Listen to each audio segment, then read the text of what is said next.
Student कैसे हैं आप लोग। उम्मीद करता हूँ आप लोग अच्छे होंगे। Myself Vinay Kumar Bin and welcome to my channel chem to by Vinay sir. आज हम बात करने वाले हैं लिबर्टी पेपर सॉल्यूशन सेट 3 का, जो कि मार्च 2020 का पेपर है। तो देखते हैं जो फर्स्ट क्वेश्चन है। क्वेश्चन क्या है? If the rate and rate constant are same then order of reaction क्या होगा। अगर मैं बात करूँ रेट का, तो रेट क्या होता है? Rate directly proportional to concentration of reactant होता है ना। तो इसका जो जनरल, अगर मैं रिएक्शन की बात करूँ, जैसे मान लीजिए ए अपना रिएक्टेंट है, इसके पावर में एन, ये एक जनरल रिएक्शन है जहाँ पर एन जो होता है वो ऑर्डर ऑफ रिएक्शन होता है। ये ऑर्डर ऑफ रिएक्शन, हमें एन को फाइंड करना है कि एन यहाँ पर क्या होगा। देखिए, अगर एन की वैल्यू जीरो हो जाए, एन की वैल्यू जीरो हो जाए, तो किसी के पावर में जीरो क्या होता है? वन होता है। इसका मतलब अगर एन की वैल्यू जीरो लेंगे तो ही रेट जो होगा वो रेट कांस्टेंट के बराबर होगा। तो इसका आंसर क्या बनेगा? इसका आंसर जो आएगा B, zero order reaction. Second जो क्वेश्चन है, which alcohol give fast reaction with ZnCl2 and concentrated HCl at room temperature. तो आपने लुकास टेस्ट पढ़ा होगा, ठीक है? लुकास टेस्ट, लुकास टेस्ट किसके लिए यूज करते हैं? 1 डिग्री, 2 डिग्री, 3 डिग्री अल्कोहल को डिटेक्ट करने के लिए यूज करते हैं। और इसमें जो लुकास रिएजेंट होता है, तो लुकास रिएजेंट किसको बोलते हैं? Concentrated HCl plus anhydrous ZnCl2, इसी को बोलते हैं लुकास रिएजेंट। और लुकास रिएजेंट में होता क्या है कि अगर प्राइमरी अल्कोहल होगा तो लुकास रिएजेंट के साथ कोई रिएक्शन नहीं होगा। और सेकेंडरी अल्कोहल होगा तो, अगर सेकेंडरी अल्कोहल होगा तो टर्बिडिटी फॉर्म होगा, 2 से 5 मिनट के बाद टर्बिडिटी फॉर्म होगा। और अगर टर्सरी अल्कोहल होगा तो इसकी रिएक्टिविटी फास्ट होती है, इमीडिएटली वहाँ से टर्बिडिटी फॉर्म होगा। ये इससे पहले वाले पेपर सेट में भी ये क्वेश्चन लुकास टेस्ट से आ चुका है। तो हमें यहाँ पे क्या पूछा है कि रिएक्शन, तो आपको पता होना चाहिए सबसे ज़्यादा tertiary alcohol, then secondary alcohol, then primary alcohol react करता है लुकास रिएजेंट के साथ। अब यहाँ पर आपको नाम दिया है, आपको चेक करना है कि इसमें से टर्सरी अल्कोहल कौन सा है। देखिए, फर्स्ट ऑप्शन है, ये तो प्राइमरी अल्कोहल है, ये भी, ये सेकेंडरी अल्कोहल है। अब इसका अगर स्ट्रक्चर बनाए तो प्रोपेन टू ऑल, तो पहले 3 कार्बन बनाया और पहले कार्बन पे OH, ठीक है, दूसरे कार्बन पे एक मिथाइल देते हैं। तो अगर मैं सी ऑप्शन की बात करूँ, क्या लिखा है? 2 मिथाइल प्रोपेन टू ऑल, है ना।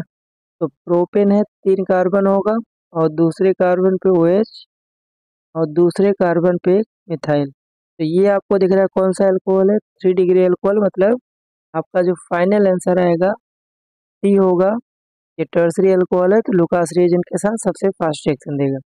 बाकी 2 मिथाइल प्रोपेनॉल वो भी आपका प्राइमरी अल्कोहल है। ओके, चलिए क्वेश्चन नंबर थर्ड मिला, लिखा है which method is used for preparation of salicylic acid. तो अगर आपने कोलबेज रिएक्शन पढ़ा हुआ है, ठीक है, कोलबे रिएक्शन, कोलबे रिएक्शन से सैलिसाइलिक एसिड बनाते हैं।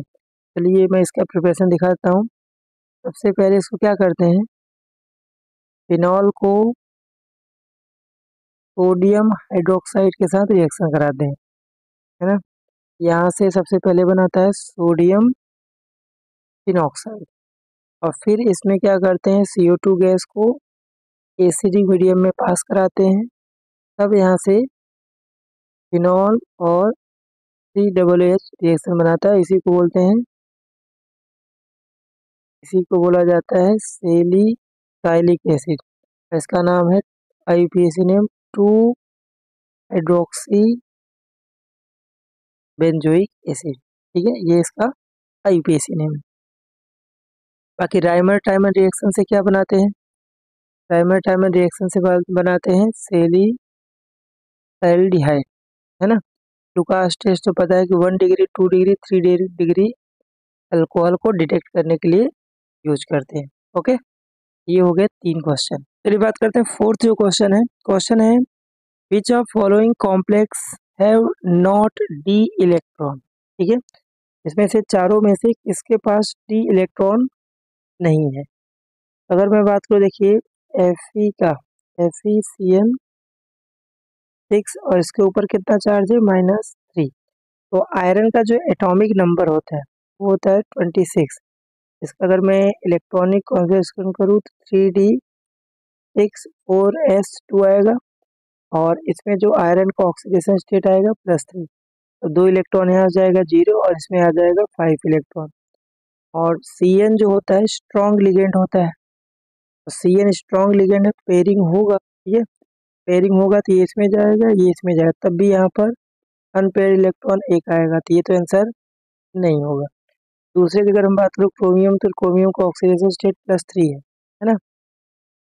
तो इसका जो इलेक्ट्रॉनिक कॉन्फ़िगरेशन क्रोमियम का होता है 3d5 and 4s1 होता है। क्रोमियम +3 में से अगर इलेक्ट्रॉन निकालेंगे तो 3d में कितना इलेक्ट्रॉन, एक यहाँ से, दो यहाँ से, 3d में 3 इलेक्ट्रॉन, तो n की वैल्यू यहाँ से 3 आएगा, मतलब ये भी आंसर नहीं होगा। और कोबाल्ट की बात करें तो ये भी नहीं होगा, तो इसका मतलब आंसर जो आएगा आपका सी आंसर इसका राइट आंसर है।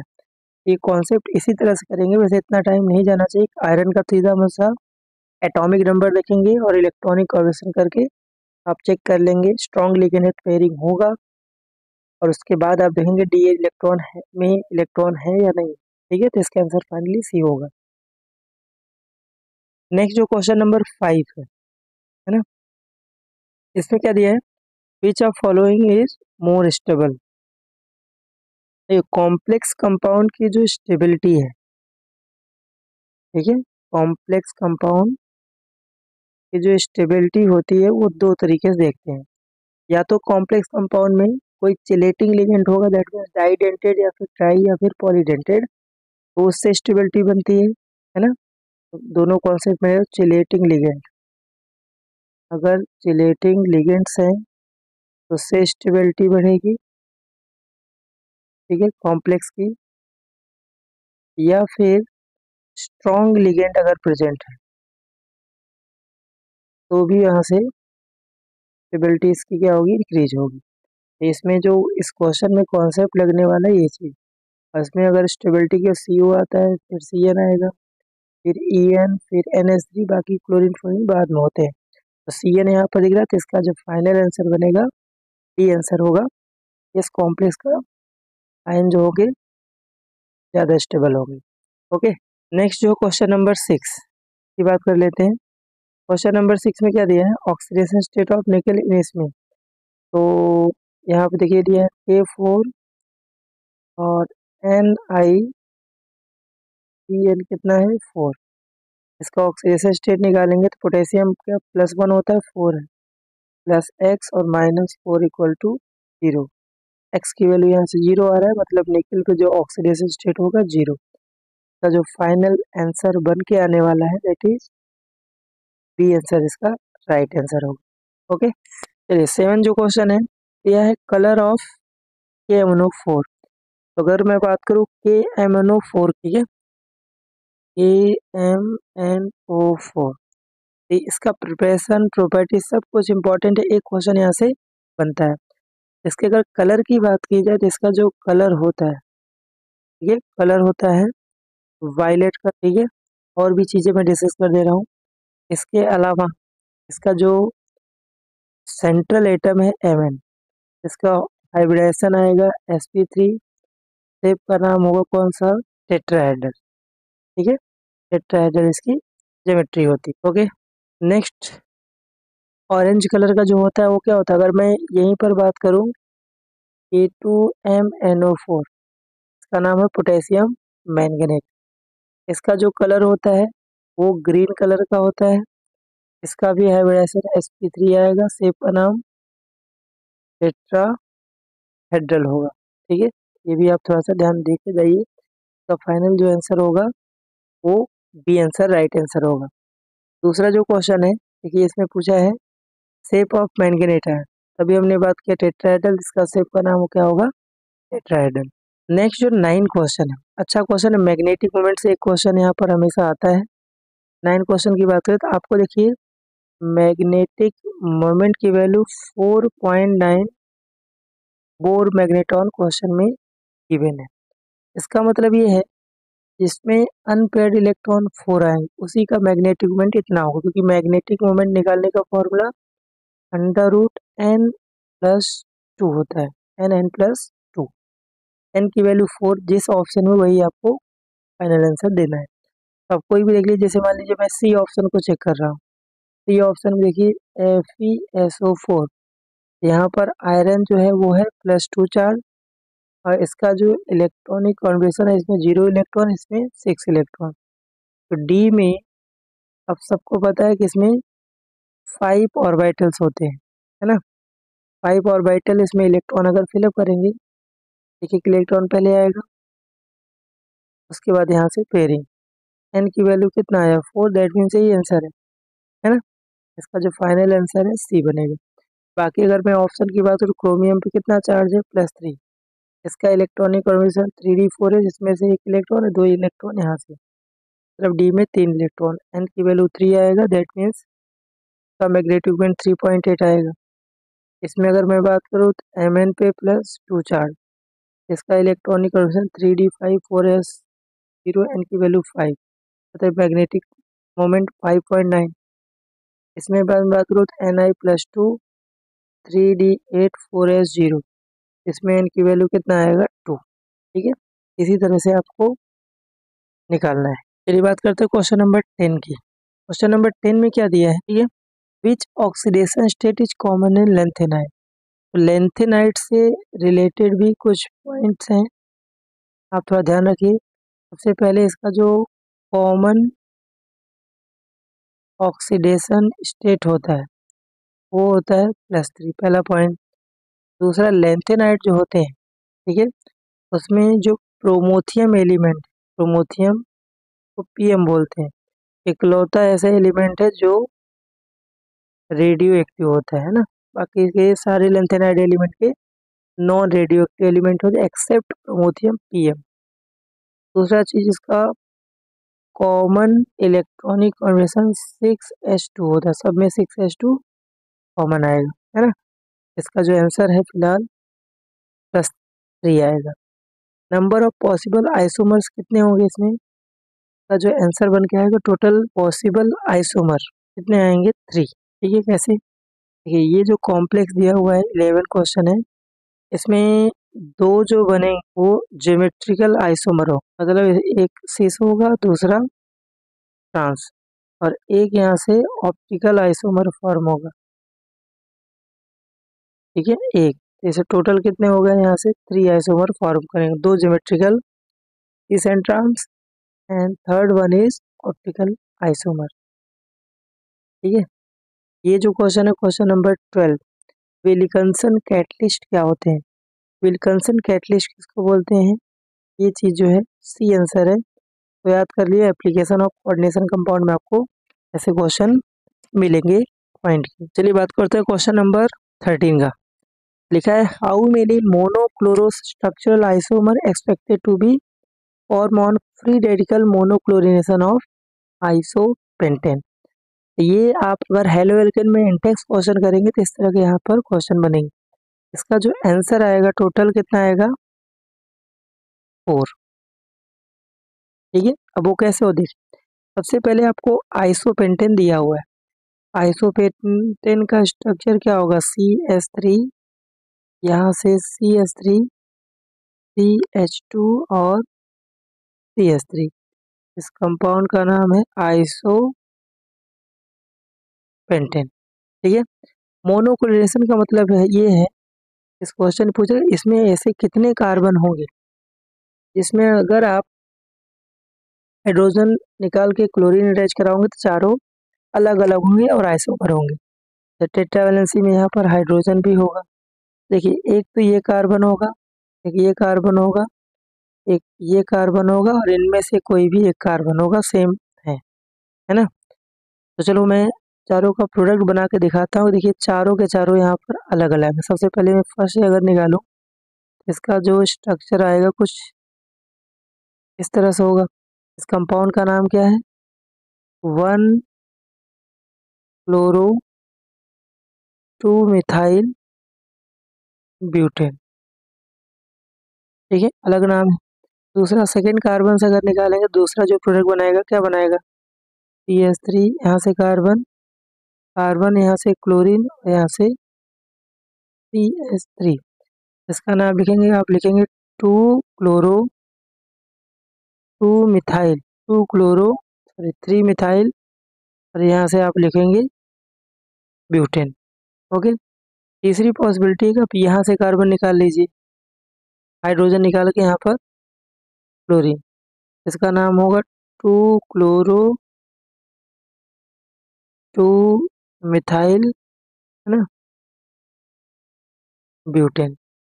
और चौथी लास्ट पॉसिबिलिटी, इनमें से कोई भी कार्बन से निकाल दीजिए। चलो हमने यहाँ से कार्बन निकाल लिया और यहाँ से कार्बन कार्बन। ठीक है, तो लॉन्गेस्ट कार्बन चेन देखिए ये वाला होगा। इसका नाम होगा 1-क्लोरो 2-मिथाइल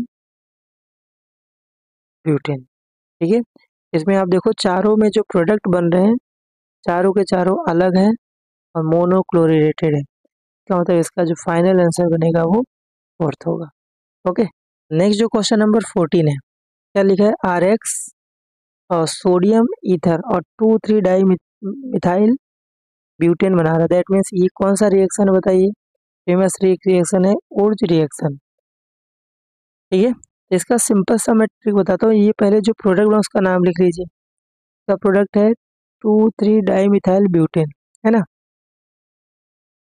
पहले तो 4 कार्बन है, 2-3 मतलब यहाँ पर मिथाइल है और यहाँ पर मिथाइल है। बाकी टेट्रा वैलेंसी कंप्लीट करेंगे तो कुछ इस तरह से आएगा। अब आपको यहाँ से क्या लिखा है? R-X,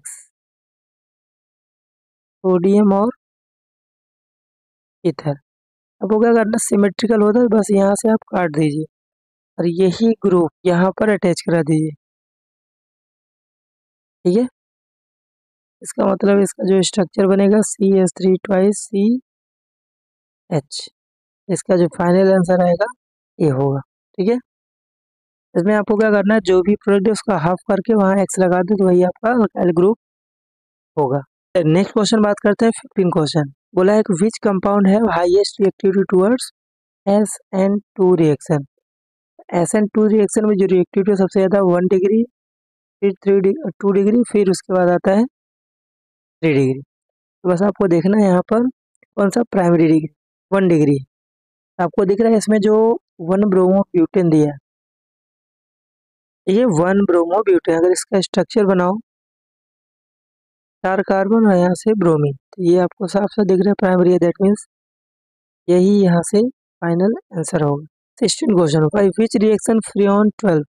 ये सिंपल सा एनसीईआरटी का पॉलीहेलोजन कंपाउंड के यूज में क्वार्ट्ज रिएक्शन आया था, ये आप ध्यान रखेंगे। 17 question, which compound will give yellow precipitate on reaction with sodium hypohalide. तो अगर आपने एलोफॉर्म रिएक्शन पढ़ा हुआ है, ठीक है, उसके लिए कंडीशन क्या होता है? एक तो उस कंपाउंड में या तो मिथाइल कीटोन होना चाहिए या फिर आइसोप्रोपाइल अल्कोहल। आप इसका स्ट्रक्चर बनाएंगे 6 ब्यूटाइल अल्कोहल, इसमें ये कंडीशन मिलेगा, इसलिए ये येलो प्रेसिपिटेट फॉर्म करेगा। ठीक है, हाइड्रोफॉर्म रिएक्शन देगा। कंडीशन याद रहेगा, बाकी क्वेश्चन तो बन जाएगा यहाँ से। नेक्स्ट जो क्वेश्चन नंबर 18 है, 18 क्वेश्चन क्या दिया है? सेलिसल्डिहाइड on heating with zinc dust give. देखिए सेलिसल्डिहाइड क्या होता है? बेंजीन और यहाँ पर OH और यहाँ से CHO का दूसरा नाम है 2 हाइड्रोक्सी बेंजल्डिहाइड। और अगर इसको जिंक डस्ट के साथ हीट करोगे, जो फिनॉल ग्रुप है वो रिड्यूस हो जाएगा और यहाँ से CHO ग्रुप प्रेजेंट रहेगा। इसी कंपाउंड को बोलते हैं क्या? बेंजल्डिहाइड। का जो आंसर बनेगा वो होगा बी। ठीक है, नेक्स्ट यहाँ पर 19 जो क्वेश्चन है, विच कंपाउंड है हाईएस्ट पीके वैल्यू। ये कॉन्सेप्ट हर साल लगभग मिल ही रहा है, बार बार मैं रिपीट कर रहा हूँ। ए के डायरेक्टली प्रोपोर्शनल और पीके के इनवर्सली प्रोपोर्शनल। और इलेक्ट्रॉन डोनेटिंग ग्रुप जो होते हैं वो एसिडिक नेचर को बढ़ाते हैं, और इलेक्ट्रॉन विड्राइंग ग्रुप जो है एसिडिक नेचर घटाते हैं, और electron withdrawing group acidic nature को बढ़ाते हैं। इसमें आप ध्यान से देखो, जो पैराक्रेसॉल है इसका स्ट्रक्चर क्या होता है, और यहाँ से CH3, यहाँ से OH, इसको बोलते हैं क्रेसॉल, अर्थोक्रेसॉल। इसका एसिडिक नेचर सबसे कम होगा तो ये इसका पीके वैल्यू हाईएस्ट होगा। ठीक है। Next question number 20, which reagent is useful to conversion of ethane nitrile to ethanol. Aldehyde nitrile compound से, ठीक है, इसका रिडक्शन कराना है। ठीक है, तो डबल एच आपने सुना होगा, इसका पूरा नाम है डाई, डी से डाई ब्यूटाइल एल्यूमिनियम हाइड्राइड। ठीक है, ये जो क्या करता है, नाइट्राइल को डायरेक्टली हमारे एल्डिहाइड में चेंज कर देता है। ठीक है। नेक्स्ट जो यहाँ पर 21 क्वेश्चन है, how many pi electrons are present in phthalimide. Phthalimide आपने कहाँ पर सुना हुआ है, गैब्रियल पैथिलीमाइड रिएक्शन में, है ना। तो पैथिलीमाइड का स्ट्रक्चर क्या होता है, इस तरह से यहाँ पर बेंजीन है और अर्थो पोजीशन पे COO, है ना, और यहाँ पर NH। इसमें अगर पूछा जाए, देखिए इसमें ध्यान देने वाली बात है, पाई इलेक्ट्रॉन पूछा है, अगर यहाँ से पाई बॉन्ड पूछा होता तो 5 होता, बट आपको पाई इलेक्ट्रॉन पूछा है तो 5 × 2 डबल हो जाएगा, 10 पाई इलेक्ट्रॉन आएंगे। इसका आंसर कितना आएगा, 10। आप मुझे इसमें सिग्मा बॉन्ड काउंट करके कमेंट करिए कितने इसमें सिग्मा बॉन्ड होंगे। ओके, तो एक pi bond and sigma bond से रिलेटेड एक क्वेश्चन फिक्स आना है आपके बोर्ड में इस साल। ठीक है, और कॉमन नेम ही आपको जब भी देगा तो उस पर ध्यान रखना है, कॉमन नेम एटलीस्ट जितने भी चैप्टर्स में, चारों चैप्टर में ऑर्गेनिक में दिया है वो आपको देख के जाना है एग्जाम में।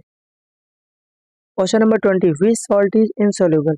अगर आपने NCERT अच्छे से पढ़ा होगा तो ये जो बेंजीन डाइज़ोनियम फ्लोरोबोरेट होते हैं ये इनसॉल्युबल होते हैं, बाकी जो जितने भी कॉम्प्लेक्स है वो सॉल्युबल होते हैं। ठीक है, 23 क्वेश्चन अगर बात की जाए, विच compound will not give ethanamine on reduction. ठीक है, इथेनामाइन, ठीक है, नाइट्रो इथेन से भी बन जाएगा, इथेनामाइड से भी हाफमैन ब्रोमाइड, इथेन नाइट्राइल से स्टेफन रिएक्शन, या फिर डबल एस से कर सकते थे। इथेनॉल जो क्लोराइड है इससे आप इथेनामाइन नहीं बना सकते। ओके, चलिए बात करते हैं क्वेश्चन नंबर 24 का। क्वेश्चन है, which gas involve during the reaction of methyl amine with nitrous acid. तो मिथाइल अमाइन को, है ना, मिथाइल अमाइन का मतलब CH3NH2, ये कॉमन नेम लिया है, और इसको अगर नाइट्रस एसिड HNO2, और आपने अगर डाइज़ोनियम सॉल्ट पढ़ा होगा तो यहाँ से एक कंपाउंड बनाता है CH3 और N2+ और Cl-, है ना, इसके साथ HCl भी होता है, और फिर बाद में किसी भी डाइज़ोनियम सॉल्ट को आप हीट करोगे तो वहाँ से, चाहे वो एलिफेटिक हो चाहे एरोमेटिक हो, वहाँ से नाइट्रोजन गैस इवॉल्व करेगा। यहाँ से इसका जो आंसर बनेगा वो D होगा, that is nitrogen gas. Question number 25 की बात करें, which reagent is used to distinguish aniline and benzylamine. Aniline का स्ट्रक्चर आप सबको पता है कि भाई बेंजीन के ऊपर क्या होता है, NH2। ये किस टाइप का अमाइन है, ये प्राइमरी अमाइन है ना। और बेंजाइल अमाइन के स्ट्रक्चर की बात करें तो बेंजाइल अमाइन में पहले यहाँ बेंजीन से CH2 और उसके बाद आएगा NH2। This is also primary amine, दोनों ही प्राइमरी अमाइन है। अगर मैं यहाँ ऑप्शन के अकॉर्डिंग देखो, देखिए ये है हिंसबर्ग रिएजेंट, तो ये इसके साथ रिएक्शन करेगा। अगर हम बात करें ये कार्बाइल अमाइन रिएक्शन का है, ये भी रिएक्शन करेगा, और एसिटाइलेशन कराएंगे, प्राइमरी सेकेंडरी दोनों ही रिएक्शन देते हैं। यहाँ पर जो पहला ऑप्शन है Br2H2, तो ये एनिलीन जो कंपाउंड है वो रिएक्ट करेगा और बेंजाइल अमाइन रिएक्ट नहीं करेगा, तो इसका जो फाइनल आंसर बनेगा A आंसर। 26 क्वेश्चन की बात करें, तो लिखा है thyroxine produce in thyroid gland is an iodinated derivatives और टायरोसिन होता है। बायोमोलिक्यूल का क्वेश्चन है। और अगर आप हार्मोन्स पढ़ेंगे तो वहाँ से हार्मोन्स का जो टॉपिक है बायोमोलिक्यूल, वहाँ से पढ़ के जरूर जाइए, क्योंकि वहाँ से एमसीक्यू क्वेश्चन हर साल एमसीक्यू बनते हैं। इसका जो आंसर होगा टायरोसिन। ओके, नेक्स्ट जो क्वेश्चन है 27 क्वेश्चन है which one act as non reducing sugar. तो अगर आपने ये कई बार रिपीट किया, सुक्रोज जो होता है एक नॉन रिड्यूसिंग शुगर है, बाकी माल्टोज, लैक्टोज एंड ग्लूकोज ये सब रिड्यूसिंग शुगर होता है। रिड्यूसिंग शुगर क्या होते हैं, जो टॉलरेंस एंड फेलिंग टेस्ट देते हैं। तो सुक्रोज के पास फ्री एल्डिहाइड ग्रुप नहीं होता है, दैट्स वाई ये नॉन रिड्यूसिंग शुगर होता है। तो इसका आंसर क्या बनेगा, D. Question number 28 which polysaccharide is highly branch. तो अगर आपने पॉलीसेक्राइड में 3 एग्जाम्पल है ना, पॉलीसेक्राइड इसके 3 एग्जाम्पल हैं। पहला है स्टार्च, है ना, दूसरा है कौन सा, एलुलोज, एंड तीसरा है ग्लाइकोजन। तो ग्लाइकोजन को एनिमल स्टार्च भी बोलते हैं। क्या बोलते हैं, एनिमल स्टार्च। और एनिमल स्टार्च में ये कहाँ पर सोर्स क्या है, यहाँ पर देखिए लीवर में प्रेजेंट होता है, इसके अलावा मसल्स में प्रेजेंट होता है, इसके अलावा ब्रेन में प्रेजेंस होता है। इसके ये तो एनिमल में होता है, इसके अलावा एस्ट एंड फंगी में भी ये प्रेजेंट होता है। और ये सबसे ज़्यादा हाईली ब्रांच होता है। और स्टार्च में 2 कंपोनेंट होते हैं, ये भी इंपॉर्टेंट है, दैट इज अमाइलोज एंड एक दूसरा होता है अमाइलोपेक्टिन। तो इसमें अगर मैं ब्रांच का ऑर्डर करूँ, सबसे ज़्यादा ग्लाइकोजन, उसके बाद आता है अमाइलोपेक्टिन, और उसके बाद सबसे कम स्टेट चेन होता है अमाइलोज का। ठीक है, तो अमाइलोज अमाइलोपेक्टिन में डिफरेंस भी 2 नंबर में आ सकता है, तो इसलिए इसको भी आप ध्यान करके जाएंगे। इसका फाइनल आंसर बी बनेगा। क्वेश्चन नंबर 29 की बात करें, ये भी बायोमोलिक्यूल का ही क्वेश्चन है, which vitamin must be supply regular in diet. तो वाटर सोल्यूबल जो विटामिन होते हैं, ठीक है, कौन से, वाटर सोल्यूबल विटामिन्स जो होते हैं, ठीक है, उनको रेगुलर डाइट में लेते हैं। क्यों, क्योंकि ये यूरिन के थ्रू एक्सट्रैक्ट हो जाते हैं, यूरिन के थ्रू पास आउट हो जाते हैं, एक्सेप्ट B12 को छोड़ करके, है ना। वाटर सोल्यूबल विटामिन कौन कौन सा है, विटामिन बी एंड सी। और बी के अंदर B1, B2, B6 ये भी आते हैं। B12 भी वाटर सोल्यूबल होता है, बट ये बॉडी में स्टोर होता है। हो सकता है इस बार आ जाए कौन सा water soluble vitamin regular diet में नहीं लेते, हमारी बॉडी में स्टोर होता है, दैट इज B12। इसका जो फाइनल आंसर बनेगा वो विटामिन सी, जो वाटर सोल्यूबल है और डाइट में थ्रू इसमें लेते हैं। बाकी अगर फैट सोल्यूबल विटामिन की बात की जाए तो ट्रिक है कीड़ा, इसको याद रखिए, विटामिन के, vitamin E, vitamin D, vitamin A, ये फैट सोल्यूबल होते हैं, वाटर में डिजोल्व नहीं होते हैं। फैट स्टोरिंग इन भी इनको बोलते हैं एडिपोज। ओके, तो विटामिन से एक क्वेश्चन हर साल बोर्ड में बनते हैं, जिसको करके जाइए। नेक्स्ट चलिए आगे बढ़ते हैं, क्वेश्चन नंबर 30, है ना। 30 जो क्वेश्चन है इसको देखते हैं क्या है, which are following reagent use for converting toluene to benzaldehyde. तो इसमें से कौन सा रिएजेंट आप यूज करने वाले, ये आपको बताना है ना। टॉल्यूइन, टॉल्यूइन की अगर हम बात करें तो बेंजीन के ऊपर CH3 ग्रुप, ये है इसका कॉमन नेम है, दैट इज टॉल्यूइन। इसको मिथाइल बेंजीन भी करते हैं। तो अगर आपने रिएक्शन पढ़ा होगा, इटार्ड रिएक्शन के जस्ट बाद एक रिएक्शन है क्रोमिक एसिड और H3O प्लस और एनहाइड्रस एनहाइड्राइड, है ना, एसिडिक एनहाइड्राइड।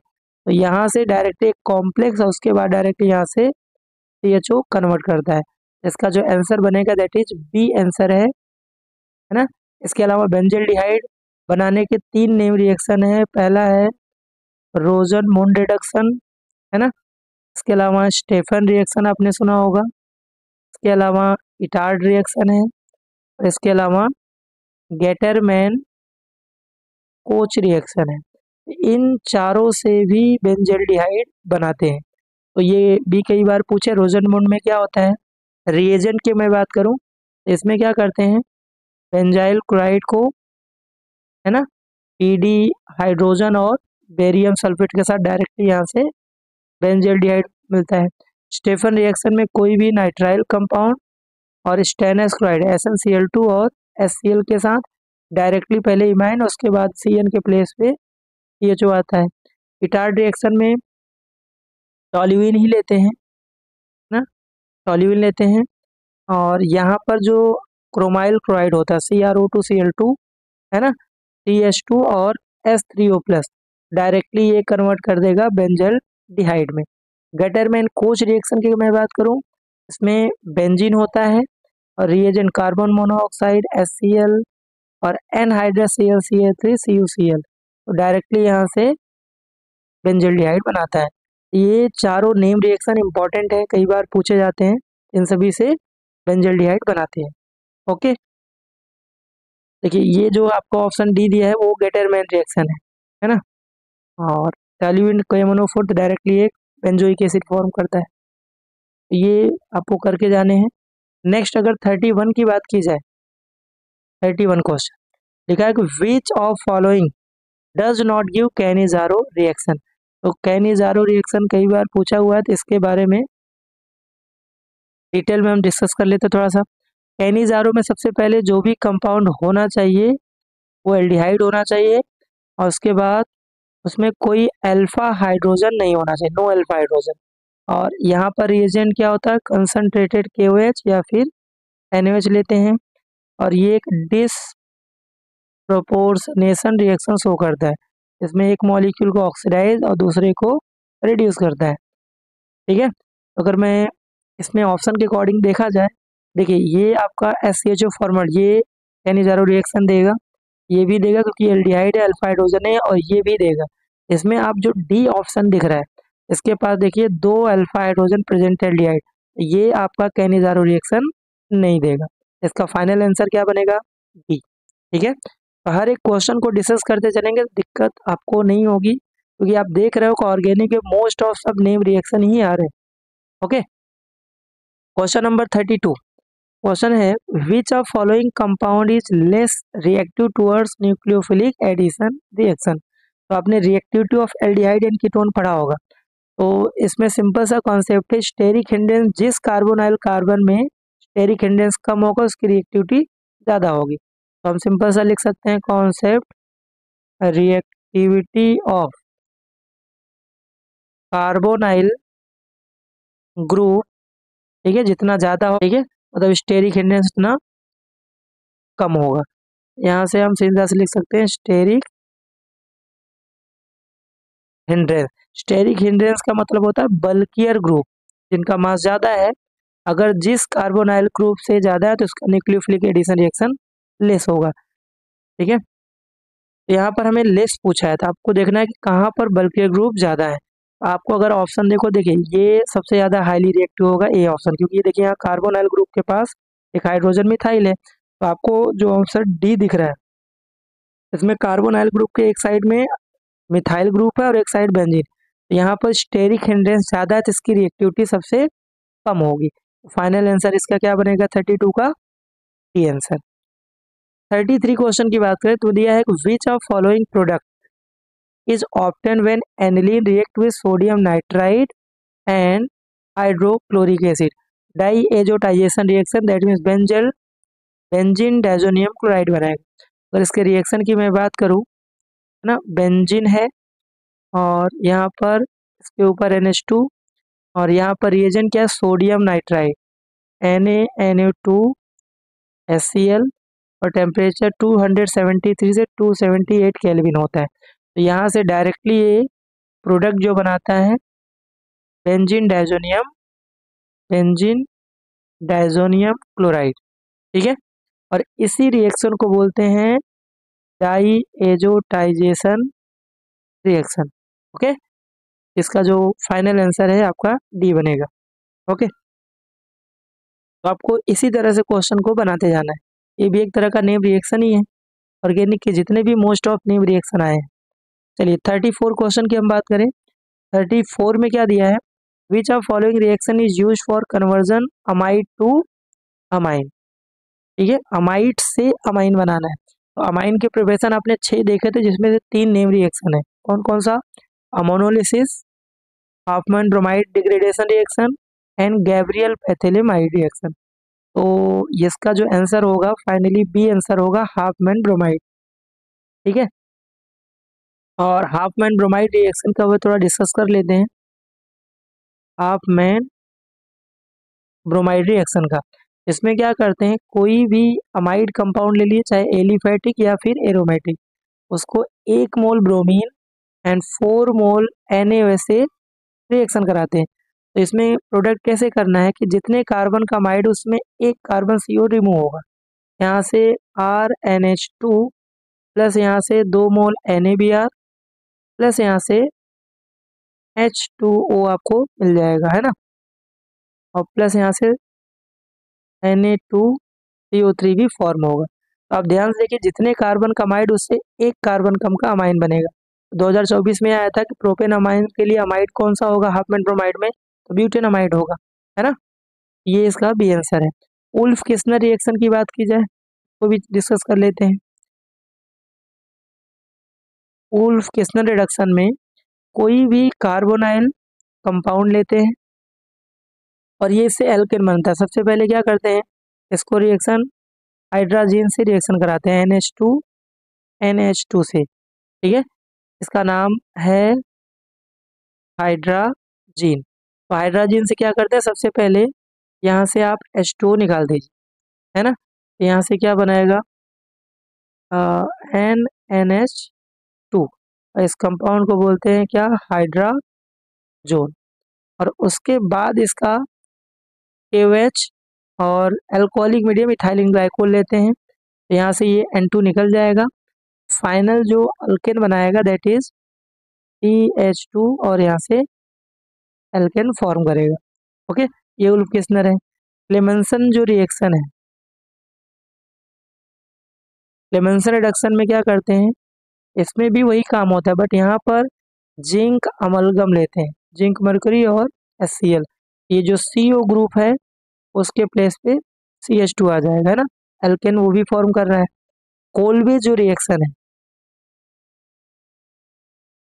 है ना, कोलवेज रिएक्शन को भी देख लेते हैं।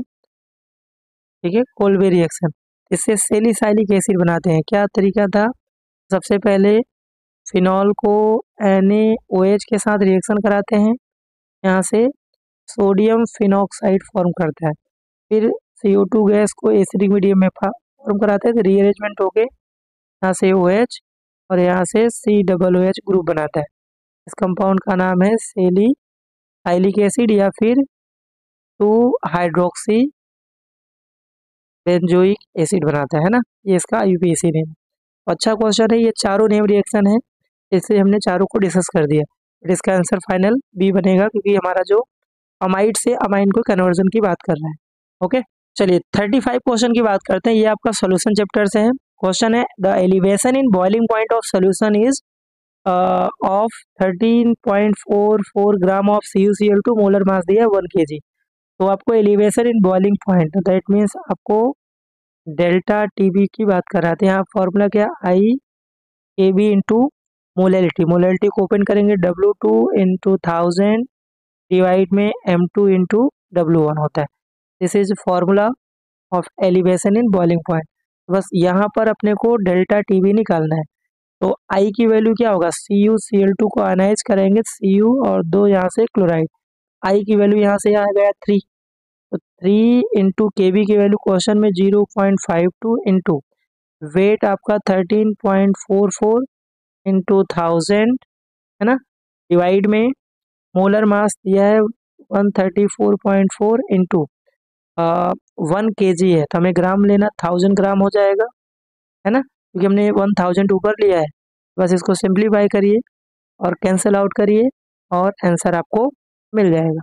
इसमें देखिए कैंसिल आउट होगा, फाइनली इसको सिंप्लीफाई करेंगे तो आएगा आंसर 0.156, और ऑप्शन में आपको कौन सा C आंसर बनेगा।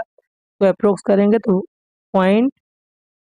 16 इसका फाइनल आंसर होगा। ठीक है, इसका आंसर क्या बनेगा? टी। चलिए नेक्स्ट जो 36 क्वेश्चन है, सोल्यूशन है what is the went of factor of dilute barium nitrate. देखिए बेरियम नाइट्रेट का फॉर्मूला क्या होता है? BaNO3 twice. डाइल्यूट का मतलब इसमें अगर वाटर में डिजोल्व करेंगे ये आयंस में कैसे टूटेगा? Ba+2 और यहाँ से नाइट्रेट आयन, तो आई की वैल्यू कितना आ रहा है यहाँ पर? टोटल कितने आयन में टूट रहा है? 3 में। तो इसका मतलब ये हो रहा है यहाँ पर डिसोसिएशन। डिसोसिएशन के लिए आई की वैल्यू ऑलवेज ग्रेटर देन 1 होता है। इसका जो आंसर बनने वाला है वेंट ऑफ फैक्टर क्या होगा? बी आंसर होगा, क्योंकि यहाँ पर डिसोसिएशन का केस है। ओके, अब थोड़ा सा और भी बात कर लेते हैं। अगर किसी भी मॉलिक्यूल का एसोसिएशन हो रहा है उसमें आई की वैल्यू लेस देन 1 होगा, और अगर कुछ नहीं हो रहा है, no dissociation and no association, ऐसे कुछ ही मॉलिक्यूल है तो उनका एग्जाम्पल भी इम्पोर्टेंट है, आपको पता होना चाहिए। में ग्लूकोज हो गया, यूरिया हो गया, स्टार्च हो गया, सुक्रोज हो गया, फ्रक्टोज हो गया, इनकी आई की वैल्यू कितना होता है? 1। ओके, फाइनल इसका आंसर क्या बनेगा? टी। चलिए नेक्स्ट की बात करते हैं। 37 क्वेश्चन सॉल्यूशन से है। आपको बोला है कि इनमें से कौन सा हाईएस्ट बॉइलिंग पॉइंट है। बॉइलिंग पॉइंट क्या है कि हमें देखना है किसमें सबसे ज़्यादा आयन है। अगर मैं ए ऑप्शन की बात करूँ 0.01, और इसको अगर आयनाइज करेंगे तो ये देखिए Na+ के 2 आयन प्लस यहाँ से सल्फेट, तो आई की वैल्यू कितना आएगा यहाँ पर? 3। तो Kb क्या होगा यहाँ पर? 3 है ना, क्योंकि कंसंट्रेशन तो दिया है, यहाँ पे 0.03 आ रहा है डेल्टा Tb की वैल्यू। बाकी सुक्रोज के लिए आई की वैल्यू 1 होगा, तो इसकी जो वैल्यू आएगी सेम टू सेम वही रहने वाला है। डी ऑप्शन की बात है, ग्लूकोज का भी आई की वैल्यू 1, उसका भी आंसर 0.15 ही रहने वाला है। डी ऑप्शन की बात करें तो यहाँ पर देखिए NaNO3 को आयनाइज करेंगे तो Na+ और नाइट्रेट आयन, तो यहाँ पर आई की वैल्यू 2 आ रहा है, इसमें मल्टीप्लाई करेंगे 0.1 इंटू 2, यहाँ से 0.02 आ रहा है। तो हाईएस्ट वैल्यू किसका दिख रहा है? ए। फाइनल इसका जो आंसर बनेगा कौन सा बनेगा? ए। इस तरह के क्वेश्चन में या तो कंसंट्रेशन सेम देता है, सेम देगा तो फिर आयंस देखेंगे, अगर अलग अलग दिया है तो आप फिर भी सॉल्ट देखो कौन सा है। तो अगर डिसोसिएशन हो तो जितने आयन है वो कंसंट्रेशन में मल्टीप्लाई होगा, क्योंकि डेल्टा Tb आपको निकालने का फॉर्मूला पता होना, delta Tb equal to i Kb into molality. Kb तो कॉमन होगा, मोलैलिटी और आई पे डिपेंड करेगा। ओके, चलिए क्वेश्चन नंबर 38 क्वेश्चन की बात करते हैं। इसमें क्या दिया है? Elevation in boiling point of aqueous solution, आपको 2 सॉल्ट दिया है, 0.01 मोलर BaCl2 एंड कंपेरिजन करना है 0.01 मोलर यूरिया से। तो मैं पहले बात करता हूँ फॉर BaCl2 के लिए, तो हमें फॉर्मूला तो वही लगाना है, delta Tb equal to i Kb into molality. तो अगर मैं इसका डेल्टा Tb निकालूं BaCl2 के लिए, तो आई की वैल्यू कितना होगा? BaCl2 को आयनाइज करेंगे, Ba+2 और 2 क्लोराइड है, तो आई की वैल्यू यहाँ से कितना आया? 3। तो 3 इंटू Kb तो सेम है, और कंसंट्रेशन 0.01, यहाँ से आंसर आया 0.03 Kb आया। ओके, और अगर मैं दूसरा जो सॉल्ट है यूरिया, फॉर यूरिया के लिए अगर चेक करूं, यूरिया के भी सेम फॉर्मूला है, तो इसका जो डेल्टा Tb मान लीजिए डैश है, यूरिया का ना तो डिसोसिएशन ना तो एसोसिएशन, तो इसके लिए आई की वैल्यू कितना होगा? 1 इंटू Kb इंटू कंसंट्रेशन 0.01, तो यहाँ से फाइनल जो आ रहा है 0.1 Kb आ रहा है। अब इसमें अगर कंपेयर करो, ये जो है 3 टाइम है किससे? यूरिया से। देखिए कौन सा आंसर बनेगा? आंसर आपको जो सी दिख रहा है BaCl2 जो है अप्रोक्सीमेटली 3 टाइम है किससे? यूरिया से। इसका जो आंसर बनेगा सी आंसर है। ओके, 39 क्वेश्चन है सॉल्युबिलिटी से, ये एक्सरसाइज का ही क्वेश्चन है। यहाँ पर जो सॉल्ट दिया CuS दिया, इसको आयनाइज करेंगे Cu+2 और सल्फर पे 2- तो KSP कैसे निकालते हैं? इसका जो कंसंट्रेशन है इसको सॉल्युबिलिटी प्रोडक्ट S एंड यहाँ पर S, यहाँ से क्या है S स्क्वायर, हमें S ही पूछ रहा है तो यहाँ से S इक्वल टू क्या होगा KSP का रूट, और KSP की वैल्यू क्वेश्चन में दिया हुआ है, कितना दिया है 9 इंटू 10 के पावर माइनस 16, और इसका रूट निकालेंगे तो फाइनल 3 इंटू 10 के पावर माइनस 8 इसका फाइनल आंसर होगा। तो बताइए कौन सा आंसर होगा, इसमें से जो आंसर आपको दिख रहा है the answer is a final answer. ठीक है, इस तरह के क्वेश्चन एमसीक्यू में आएंगे, जब भी आपको देगा तो रूट आपको निकालना है। ओके, और इसका कॉन्सेप्ट आपने इक्विलिब्रियम में 11th क्लास में पढ़ा होगा, सॉल्युबिलिटी प्रोडक्ट एक टॉपिक था। चलिए 40 क्वेश्चन की बात करते हैं। क्वेश्चन है कि which mixture show negative deviation from Raoult's law. तो आप ध्यान रखिए पॉजिटिव डेविएशन नेगेटिव डेविएशन के एग्जांपल क्लियर होने चाहिए, डिफरेंस है प्रॉपर होना चाहिए, आइडियल और नॉन आइडियल में भी डिफरेंस है, एग्जाम्पल से रिलेटेड क्वेश्चन यहाँ से बनते हैं। अगर मैं 40 क्वेश्चन की बात करूँ, ठीक है, तो इसमें जो ऑप्शन है फिनॉल एंड एनिली, ये एक नेगेटिव डेविएशन शो करता है। ठीक है, तो जो डी ऑप्शन है ये राउल्ट्स लॉ से नेगेटिव डेविएशन शो करता है। तो अब बाकी जो ऑप्शन है मेरिट में से वो क्या होंगे, पॉजिटिव डेविएशन शो कर रहे हैं, ये आपको याद रखना है। Ethanol acetone, carbon disulphide acetone और हेक्सेन हेप्टेन, ये सब पॉजिटिव डेविएशन शो करते हैं। हेक्सेन हेप्टेन आइडियल सोल्यूशन का भी एग्जाम्पल है ना, ये नहीं होगा, हेक्सेन हेप्टेन आपका आइडियल सोल्यूशन, बाकी A and B positive deviation show करते हैं। 41 क्वेश्चन की अगर बात की जाए, है ना, तो इसमें अच्छा क्वेश्चन है इलेक्ट्रोकेमिस्ट्री का, इसको थोड़ा सा हम डिस्कस कर लेते हैं। ठीक है, कि which species is obtain at anode on electrolysis of aqua solution of containing higher concentration of sulphuric acid. इसको बहुत ध्यान से करिए, इसमें दो ऑप्शन बनते हैं। तो पहले मैं ऑप्शन की अगर मैं बात करूं, तो अगर हमने इलेक्ट्रोलिसिस H2SO4 का इलेक्ट्रोलिसिस किया, इलेक्ट्रोलिसिस डाइल्यूट एंड कंसंट्रेटेड दो टर्म है, अगर मैंने डाइल्यूट सॉल्यूशन लिया तो यहाँ पर जो एनोड पे आपको मिलने वाला है उसका रिएक्शन में बात करूँ तो 2H2O, और यहाँ से O2 मिलेगा प्लस 4H प्लस, और प्लस यहाँ से 4 इलेक्ट्रॉन। तो अगर आपको क्वेश्चन में डाइल्यूट बोला तो आपको जो एनोड पे मिलने वाला that is oxygen gas, but हमें क्वेश्चन में क्या लिया देखिए हाईली कंसंट्रेटेड H2SO4, और इसको जब कंसंट्रेटेड के केस में करेंगे, मतलब कंसंट्रेटेड अगर H2SO4 लेंगे तो एनोड का खेल बदल जाए। एनोड पे आपको मिलता है कि जो सल्फेट आयन है ये यहाँ से कन्वर्ट हो जाता है में, और 2 इलेक्ट्रॉन, तो हाईली कंसंट्रेटेड होगा तो आपको क्या मिलेगा सी वाला जो है वो मिलेगा, और अगर डाइल्यूट होता तो फिर ऑक्सीजन। ये बना के जाइए, क्या पता है इस बार डाइल्यूट का पूछ ले तो ऑक्सीजन करना है आपको, H2O8-2 नहीं करना है। ओके, चलिए बात करते हैं 42 क्वेश्चन की, है ना। 42 क्वेश्चन में क्या दिया है, which substance is used cathode in a mercury cell. देखिए बैटरी वाला जो टॉपिक है बेटा, वहाँ से आप बैटरी का जो टॉपिक है dry cell, mercury cell, lead storage cell, fuel cell, इन सब के आप रिएक्शन और इनका प्रॉपर तरीका पढ़ के जाइए, क्योंकि आपको पता है कि क्वेश्चन वहाँ से हर साल बन रहे हैं। तो जब पता है तो वहाँ से आप पूरा कॉन्सेप्ट क्लियर करके जाइए, और वैसे मैं बताने की कोशिश कर रहा हूँ जो भी आ रहा है पूरा डिटेल में। अगर मैं बात करूँ मर्क्यूरी सेल का, तो मर्क्यूरी सेल की जो पूरी कहानी है वो मैं यहाँ पर आपके सामने रख रहा हूँ, और आंसर आप खुद बना लेंगे। तो सबसे पहले मर्क्यूरी में जो कैथोड होता है मर्क्यूरी का ऑक्साइड और कार्बन का बना होता है, पहला पॉइंट। दूसरा पॉइंट आपसे एनोड भी पूछ सकता है, हालांकि इसमें कैथोड पूछा है, इसका जो आंसर होगा वो तो डी आंसर होगा, तो क्लियर हो गया भाई, डी आंसर होगा। मान लीजिए इस साल एनोड कहा जाए, तो एनोड जो होता है जिंक अमलगम का बना होता है। ठीक है, जिंक अमलगम को क्या बोलते हैं, जिंक अमलगम। जिंक अमलगम मतलब मर्क्यूरी इसमें फिक्स है।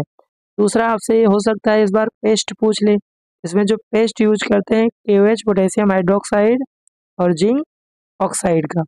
और मर्क्यूरी सेल का जो सेल पोटेंशियल होता है ठीक है, सेल पोटेंशियल 1.35 वोल्ट होता है। तो मर्क्यूरी सेल एक इसका एग्जाम्पल है, दैट इज प्राइमरी सेल का। तो प्राइमरी सेल क्या होता है, जिनको चार्जेबल नहीं होता है, और ये यूज कहाँ होता है, लो करंट जितने भी डिवाइस होते हैं, जैसे वॉचेज हो गया, हेयरिंग एड हो गया, ये सब मर्क्यूरी सेल वहाँ पर यूज होता है। ओके, ये पूरा मैंने मर्क्यूरी की कहानी बता दिया, मर्क्यूरी बैटरी जो सेल है। बात करते हैं 43 क्वेश्चन की। तो 43 क्वेश्चन थोड़ा सा कॉन्सेप्चुअल है, इसको थोड़ा समझते हैं। इसमें देखिए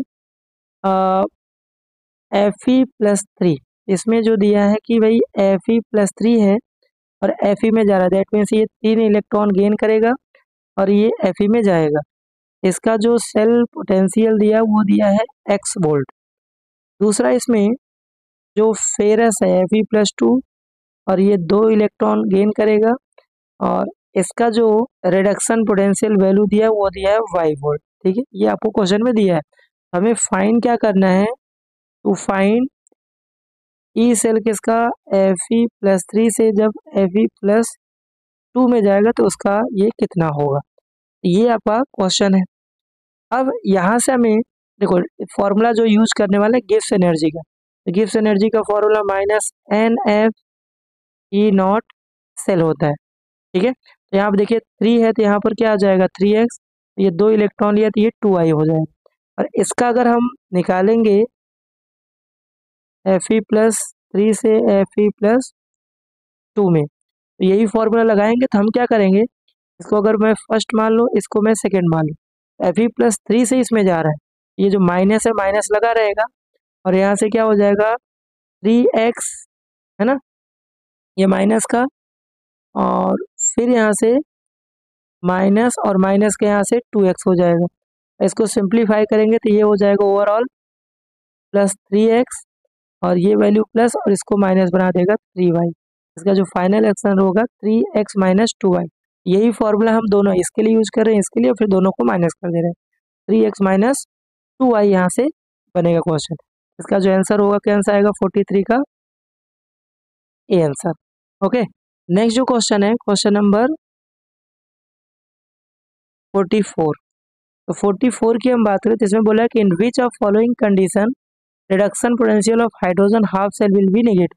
सिंपल सा कॉन्सेप्ट है, हाइड्रोजन हाफ सेल की बात कर रहे थे, जिसमें भी pH2 ये वैल्यू क्या होगा, हायर होगा, इससे H+ आयन के कंसंट्रेशन, वही यहाँ पर आपका आएगा नेगेटिव।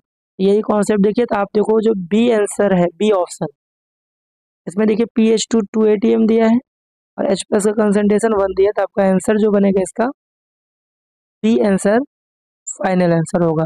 नेक्स्ट जो 45 क्वेश्चन है, ये क्वेश्चन आपका what will be unit of rate constant. कितनी बार आपको ये क्वेश्चन में आया, तो अगर मैं रेट कांस्टेंट ए से डिनोट करते हो, इसके यूनिट की बात की जाए, इसका यूनिट का जनरल फॉर्मूला मोल पर लीटर और पावर में 1 - n पर सेकेंड होता है। ये किसी भी ऑर्डर के लिए n जो यहाँ पर क्या है, ऑर्डर ऑफ रिएक्शन है, किसी भी ऑर्डर के लिए। आपको ये देखिए चालाकी क्या किया है, इन्होंने एक रिएक्शन दिया हुआ है। अब अगर आपने एग्जाम्पल फर्स्ट ऑर्डर का पढ़ा होगा तो आप बता पाओगे भैया ये जो है फर्स्ट ऑर्डर रिएक्शन का एग्जाम्पल है। ठीक है, एग्जाम्पल में जो फर्स्ट ऑर्डर का है एक बार डिस्कस कर दे रहा हूँ, कि क्योंकि हो सकता है इस बार कहीं और भी बन जाए। तो एक तो हाइड्रोजिनेशन, हाइड्रोजिनेशन हो गया, ये फर्स्ट ऑर्डर है। इसके अलावा जितने भी natural and artificial radio active substance वो भी फर्स्ट ऑर्डर के होते हैं। इसके अलावा N2O5 और NO2 का डिकम्पोजिशन जो होता है वो भी फर्स्ट ऑर्डर है। तो आप फर्स्ट ऑर्डर पता ही हो गया, तो n की वैल्यू क्या लोगे, फर्स्ट लेंगे, और इसका जो k का यूनिट बनेगा वो पर सेकेंड होगा। इसका जो आंसर बनेगा कौन सा होगा, B is a final answer. Okay, यहाँ से क्वेश्चन घुमाता है, इसलिए जीरो ऑर्डर के जो एग्जाम्पल हैं वो भी आप थोड़ा सा ध्यान रखिए जाइए। जीरो ऑर्डर के एग्जाम्पल की बात करें, जितने भी रिएक्शन सनलाइट में होते हैं जीरो ऑर्डर है। इसके अलावा आपको अमोनिया का डिकम्पोजिशन, है ना, प्लेटिनम सरफेस पे। इसके अलावा HI का डिकम्पोजिशन गोल्ड सरफेस पे AU। ये सब क्या है, जीरो ऑर्डर के एग्जाम्पल होते हैं। जीरो ऑर्डर मतलब एन की वैल्यू जीरो लग देंगे तो वहां से यूनिट मोल पर लीटर पर सेकेंड आ जाएगा। ओके, नेक्स्ट हम बात करते हैं क्वेश्चन नंबर 46 का। तो 46 जो क्वेश्चन है उसको समझते हैं, ग्राफिकल क्वेश्चन है। ये बहुत पूरा कॉन्सेप्ट मैं क्लियर कर दे रहा हूँ कैसे इस क्वेश्चन को बनाते हैं। आपको एक ग्राफ दिया हुआ है और इसके अकॉर्डिंग बोला है कि एंथैल्पी चेंज ऑफ रिएक्शन क्या होगा। तो एंथैल्पी चेंज कैसे निकालते हैं, enthalpy of product minus enthalpy of reactant. यहाँ पर थोड़ा क्वेश्चन में 150 होगा। तो एंथैल्पी ऑफ प्रोडक्ट क्या होता है, ये जो हाइट है यही एंथैल्पी ऑफ प्रोडक्ट है, और ये जो रिएक्टेंट का हाइट है वो है एंथैल्पी ऑफ रिएक्टेंट। तो देखिए एंथैल्पी ऑफ प्रोडक्ट कितना है 100 माइनस एंथैल्पी ऑफ रिएक्टेंट कितना है 150। इसका जो आंसर आएगा -50 किलो जूल आएगा। ये इसका आंसर हो गया। तो आंसर यहाँ पर सी होगा। ठीक है, इस ग्राफ के अकॉर्डिंग। अब थोड़ा सा और सीखने की जरूरत है क्योंकि यहाँ से क्वेश्चन बनते हैं। अगर दो टाइप के ग्राफ यहाँ पढ़ा होगा, एक तो आपने पढ़ा होगा एंडोथर्मिक। एंडोथर्मिक के लिए डेल्टा एच की वैल्यू क्या होती है, पॉजिटिव। इसका मतलब ये है कि enthalpy of product enthalpy of reactant से ज़्यादा होगा तभी पॉजिटिव डेल्टा एच आएगा। इसका जब भी ग्राफ होगा आप ध्यान रखिए कि जहाँ पर जो एनर्जी और रिएक्शन कोऑर्डिनेट, अगर रिएक्टेंट ये है और रिएक्टेंट से ऊपर कहीं प्रोडक्ट है तो ऑब्वियस सी बात है ये जो होगा प्रोडक्ट और ये जो होगा रिएक्टेंट, ये जो वैल्यू आएगा हमेशा पॉजिटिव आएगा। और दूसरी चीज एक्सोथर्मिक रिएक्शन के लिए, एक्सोथर्मिक में जो ग्राफ आपको क्वेश्चन में ही दिया है इसमें आपको दिख रहा है कि एंथैल्पी ऑफ प्रोडक्ट क्या है, लेस है एंथैल्पी ऑफ रिएक्टेंट से, तो यहाँ पे वैल्यू क्या आएगा, नेगेटिव आएगा। ओके, ये इसका क्वेश्चन है, ये बना के जाइए। ये जो हाइट होता है एक्टिवेशन एनर्जी, ये रिवर्स, ये जो होता है ये डैश है, ये जो हाइट है वो है ये। ठीक है, ये एक्टिवेशन एनर्जी रिवर्स ऑर्डर का है और ये फॉरवर्ड का है। तो इस रिएक्शन में ये डैश क्या है, ये से ज़्यादा है। तो इस टाइप के क्वेश्चन भी बन सकते हैं यहाँ से, इसको भी आप करके जाएंगे। नेक्स्ट बात करते हैं क्वेश्चन नंबर 47 की। क्वेश्चन नंबर 47 क्या, time taken to complete zero order reaction. ध्यान रखिए कंप्लीट बोला है और जीरो ऑर्डर रिएक्शन। तो जीरो ऑर्डर का जो हाफ लाइफ का जो फॉर्मूला होता है R0 क्या होता है 2K, ये हाफ लाइफ है। आपसे बोला है कंप्लीट का बताना है, तो इसका जो आएगा R0/2K और इंटू 2 कर दें, 2 कैंसिल आउट, सिंपल सा R0/K इसका फाइनल आंसर है ना। जल्दीबाजी में आप सी आंसर को नहीं करेंगे, तो जब आपको पूछेगा सिंपल सा time taken for half order तब आप R0/2K करेंगे। अदरवाइज कंप्लीट बोला है तो 2 का मल्टीप्लाई कर देंगे हाफ, क्योंकि हाफ है, कंप्लीट मतलब डबल उसमें मल्टीप्लाई कर देंगे। ओके, नेक्स्ट जो 48 क्वेश्चन है, बोला है कि which product obtain at cathode during electrolysis of molten NaCl। ध्यान रखिए मोल्टेन बोला है, मोल्टेन NaCl क्या होता है, प्योर NaCl को जब हीट करते हैं इलेक्ट्रिक करंट देके तो जो कैथोड होता है वहाँ पर हमेशा मेटल मिलेगा, और मेटल इसमें कौन मिलेगा, सोडियम। और एनोड पे हमेशा नॉन मेटल मिलते हैं। नॉन मेटल कौन सा मिलेगा, दैट मीन्स क्लोरीन गैस मिलेगा, है ना। तो इसका जो आंसर बनेगा 48 का, आपको कैथोड पे पूछा है तो कैथोड पे मतलब क्या होगा ना, सोडियम। और अगर ये एनोड पे पूछता है तो फिर क्या हो जाता है, क्लोरीन। ओके, चलिए क्वेश्चन नंबर 49 पे आ गए हम लोग। 49 क्वेश्चन की अगर बात की जाए तो ये कोलराउस लॉ से रिलेटेड है। आपको जो molar conductivity, limiting molar conductivity find करना है वो है अमोनियम हाइड्रोक्साइड का। अगर इसको मैं ब्रेक करूँ तो यहाँ से क्या बनेगा, अमोनियम आयन का लिमिटिंग मोलर कंडक्टिविटी और यहाँ से हाइड्रोक्साइड आयन का। आपको क्या चेक करना है कि इनमें से किस ऑप्शन में आप ब्रेक करेंगे तो यही दो आयन बचेंगे। तो अगर मैं बात करूँ, आप ध्यान से देखो तो जो बी आंसर है ना, कौन सा आंसर भाई, बी ऑप्शन। बी ऑप्शन को अगर आप ध्यान से देखो, इसको अगर मैं पूरा ओपन करके दिखाऊं, है ना, तो इसमें से क्या होगा, देखिए NH4, मतलब जिसमें ये आयन प्रेजेंट है उनको प्लस करना है, बाकी जो उनको माइनस कर देना है। देखिए यहाँ से Cl ये कैंसिल आउट, Na और Na कैंसिल, बचेगा क्या, NH4 और OH माइनस, दैट मीन्स इसका आंसर जो बनेगा वो B answer is right answer. Question 50 की बात करते हैं। लिखा है in a reaction concentration of reactant is increase 2 times and 3 times, then increase the rate of reaction where 4 times and 9 times।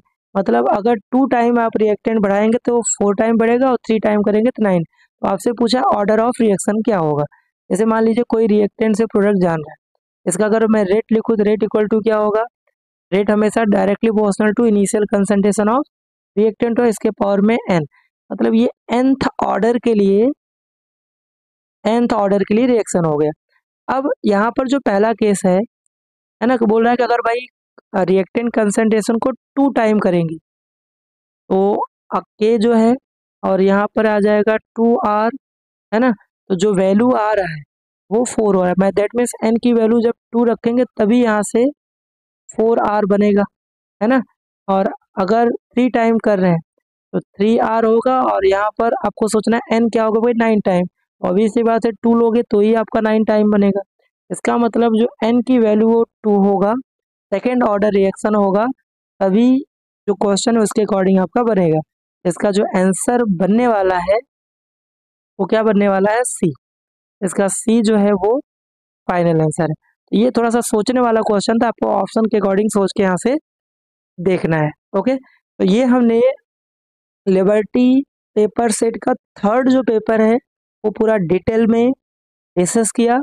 और आपको बोर्ड में अगर एमसीक्यू आपको अच्छे खासे स्कोर करने हैं तो आप इससे ही आप एमसीक्यू को डिस्कस करेंगे, हर एक ऑप्शन को डिटेल में करिए और आपको आइडिया भी लगेगा कि ऑर्गेनिक से डर लग रहा है तो उससे भी आपको पता चल रहा है कि नेम रिएक्शन ही ज़्यादातर क्वेश्चन में बन रहे हैं। और अगर आपको जल्द ही मैं चैप्टर वाइज जो है पार्ट बी के लिए जो आपका थ्योरेटिकल बोर्ड में पेपर आता है उसके भी आईएमपी मैं जल्दी डिस्कस करने वाला हूँ, ठीक है। और उसको भी क्वेश्चन को डिस्कस करेंगे, उसमें क्या करने हैं और कैसे आपको आंसर लिखने हैं। तो अगर आप चैनल पे नए हैं तो चैनल को लाइक शेयर सब्सक्राइब जरूर करें।